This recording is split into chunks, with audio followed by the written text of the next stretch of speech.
Legal. Eu também posso dar o meu? Tem, é um presente inútil, pelo que você... Só que eu não trouxe o inútil. Você não tem inútil em casa? Eu tenho, mas eu trouxe o mais útil de todos. Poxa, a Bíblia é a coisa mais útil que tem. E essa Bíblia é interessante. Esse cara aqui, com 3 anos, ele lia a Bíblia. Essa Bíblia tem mais de 200 anos. A Bíblia de estudo de Matthew Henry. É uma Bíblia, vai ficar aí uma coisa útil para a vida toda. Olha que linda essa Bíblia aqui. Que bacana. Eu estou invertendo aqui o seu... Mas esse...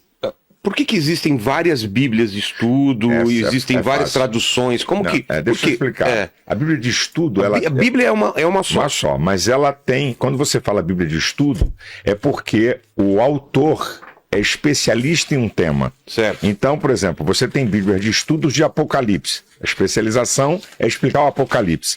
Você tem Bíblia de estudo de explicação de textos, como é essa daí. O cara faz explicações de textos da Bíblia. Vem no rodapé, vem embaixo a explicação dos textos, certo? E tem Bíblias de estudo, onde o cara escolhe uma temática da teologia para poder aprofundar. Aqui, aí vem as explicações de textos embaixo. Putz, eu gosto dessas que tem explicado embaixo o contexto. Daí. Esse cara... Mas, por exemplo, minha mulher ganhou uma Bíblia da mulher, porque vem... Por que a Bíblia da mulher? Porque tem coisas nessa Bíblia que vai salientar, focar em questões das mulheres. Questões femininas. Porque a Bíblia é um livro. A Bíblia é... O que significa o termo Bíblia?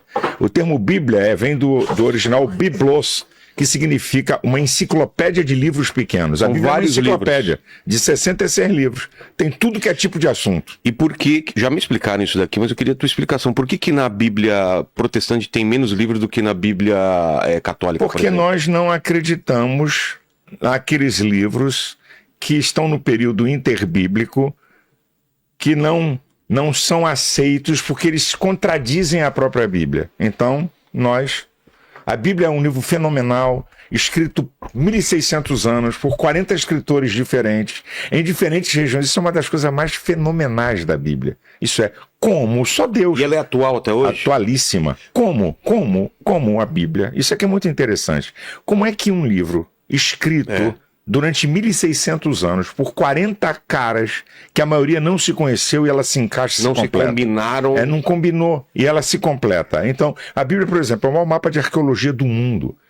Todas as verdades arqueológicas que a Bíblia menciona é comprovado.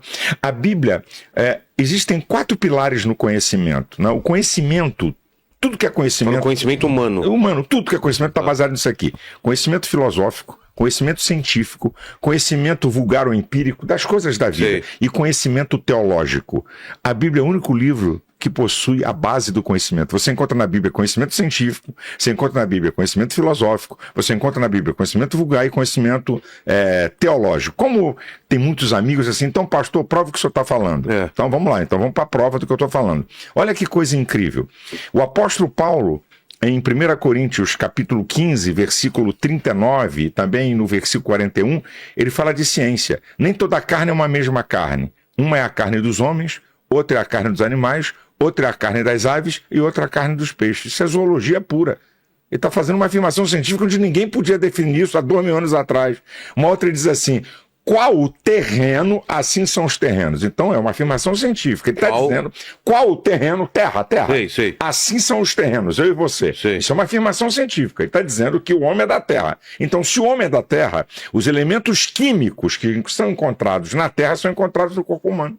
Perfeito. Os elementos químicos encontrados na terra são encontrados no corpo humano. Isso é uma afirmação científica. Outra, cada um segundo a sua espécie. Isso aqui é uma afirmação científica. Em 1856, um cientista chamado Mendel descobriu o código genético. O que diz o código genético? Características de uma espécie são transferidas para gerações futuras da mesma espécie. Cruzamento de espécies diferentes não tem capacidade de autorreprodução. Isso é ciência na Bíblia. Olha outra coisa da Bíblia, de ciência. Diz que cada estrela tem um próprio brilho. Nenhuma estrela é igual. Cada estrela... Como é que você daqui de baixo, olhando as estrelas, você pensa que é a mesma coisa? Então, a Bíblia é um livro de ciência. Conhecimento vulgar, provérbios. Os provérbios é o conhecimento do dia a dia da vida. Né? O livro da sabedoria de conhecimento vulgar, conhecimento normal da vida. Um livro de teologia, a Bíblia fala de Deus o tempo todo. Conhecimento filosófico. Conhecereis a verdade e a verdade vos libertará. Só que é uma filosofia prática. Não é uma filosofia apenas de discussão do campo das ideias. Então a Bíblia tem tudo isso. Tira a trave do teu olho. Vai embora. Então a Bíblia é um livro também fenomenal. de costumes, né?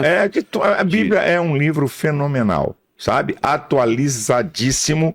Você vê em todos os tempos, você, eu, nós estamos nesse tempo, nesse século, e nós estamos seguindo a Bíblia. Mas teve uma discussão um tempo atrás sobre atualizar a Bíblia. O senhor deve ter ouvido. Isso é uma discussão de quem quer deturpar o compêndio doutrinário da Bíblia para se adaptar à modernidade do mundo e ao pecado. É só para isso. Olha, e os caras que falam isso, são verdadeiros hereges, que negam aquilo que eles ensinaram, querendo adaptar o evangelho. Olha que coisa incrível nós estamos vivendo hoje, esse assunto que você tocou. O islamismo vai do radical para o mais radical. Isso aqui é o islamismo.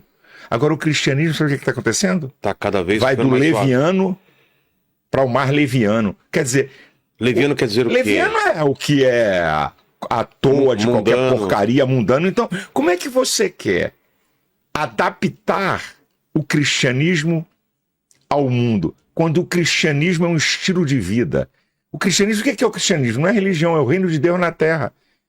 Se fosse religião, era para ser praticado num templo, era para ser praticado por meia dúzia de ritual. Não, cristianismo não é religião, é reino de Deus na terra, é estilo de vida, que você pode transformar a palavra de Deus em prática de vida diária. Mas vamos voltar na época de Jesus. Sim. Jesus, quando veio ao mundo, o que ele imaginava, talvez, ou o que poderia vir daí, né? Porque ele imaginou que ia virar uma religião. Ele não imaginou nada, porque Deus tem uma coisa. Deus não vive no tempo. Deus vive na eternidade. Ele está fora do então, que a gente chama de tempo. Por isso não existe passado, presente e futuro. Por isso que você diz assim, é difícil de entender, né? Por quê? Porque o homem foi criado. O homem está limitado a tempo, espaço e circunstância. Certo. Então, como o homem está limitado a tempo, espaço e circunstância, a mente humana, que é limitada, não consegue penetrar na grandeza da divindade. E a Bíblia diz assim, o que de Deus se pode conhecer, é o que de Deus se pode. Nele se manifesta. O que de Deus se pode conhecer. Por quê? Porque se Deus... O que a gente consegue entender de Deus é o que ele se manifesta. Mas não é a totalidade de Deus, porque a gente não alcança. Não é nem uma fagulha. Uma fagulha. Por quê? E uma vez um amigo meu, um diretor de TV, disse assim pra mim, Malafaia, você não leva mal? Eu falei, não... Você me desculpa, eu não creio em Deus, que eu não entendo muita coisa de Deus. Eu falei, cara, olha que coisa linda. Você sabia que isso aí é porque eu creio em Deus? Ele falou, explica. Se eu entendesse tudo de Deus, quem era Deus era eu, meu brother. Eu não entendo muita coisa de Deus, por isso que ele é Deus. Ele tem uma mente eterna. Você sabe o que é mente eterna? Não. Eu falo, você sabe o que é mente eterna? Não dá pra entender. Não tem como. Você sabe que Deus não existe. Ele é. Existir significa criação. Existir significa que ele não existiu. Se você diz assim, essa coisa existe, alguém criou e ela foi feita. Então Deus não existe, Deus é. Cara, é muito mais profundo do que existir. Essa coisa do verbo é difícil, né? Eu sou o verbo. O que é? É a palavra. Eu sou a palavra, o poder, porque Deus trabalha. Deus não precisa de matéria-prima para criar nada. Ele usa o poder da palavra para criar. Como diz o Salmo 33, versículo 9, falou e tudo se fez, mandou e logo tudo apareceu. E disse Deus, haja luz e houve luz. Então, Deus não precisa, ele do nada faz tudo. Então, ele é a palavra, é o poder da palavra para criar as coisas. Jesus é a palavra encarnada, o Deus que se fez homem. Entendeu? E a Bíblia é a palavra revelada. Então, por isso que você querer entender esse mundo do divino, cuidado para não ficar maluco, porque é o que de Deus se pode conhecer, nele se manifesta. E o apóstolo Paulo, em 1 Coríntios capítulo 13, ele diz assim, nós vemos como por espelho, como por enigma, conhecemos em parte. Estou falando de Paulo, o cara que escreveu a metade do Novo Testamento. Exato.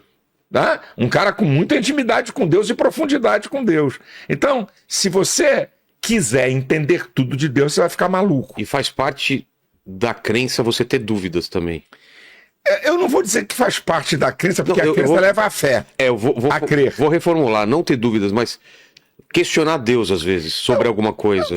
Você fazer. Por que isso? Por que aquilo? Você fazer questionamentos de Deus, né, acerca de alguma coisa, na busca até de querer saber é uma coisa. Você querer questionar Deus querendo dizer que ele faz coisas absurdas, aí é tentar a Deus, aí você entrou na área do pecado. Então, questionar Deus, eu quero conhecê-lo, eu quero entendê-lo.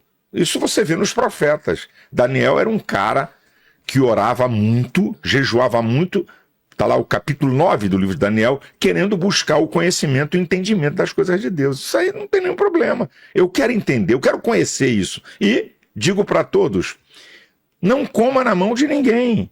Leia a Bíblia. Não Comece pelo Novo Testamento. Não é acreditar, que o pastor confira. A Bíblia diz que o pessoal da Beléia era mais profundo do que os de Tessalônica, porque conferiam o que os apóstolos falavam. Então eu não estou pedindo para ninguém acreditar no que eu falo, confira o que eu falo. Entendi. Confira o que o padre fala. Confira.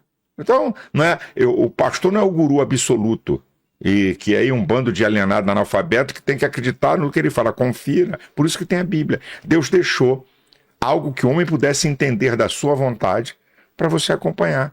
Por isso que esses caras dessa teologia vagabunda, qual? Essa que você acabou de dizer, os caras querem. Vamos atualizar. Que a tua Bíblia é atualíssimo, rapaz. A Bíblia é o maior. Eu sou psicólogo, é o maior manual de comportamento humano do mundo. Não tem um livro de comportamento humano mais fantástico do que a Bíblia. Então, eu fico rindo desses caras. Eles querem ser modernos e passam a ser tolos e heréticos.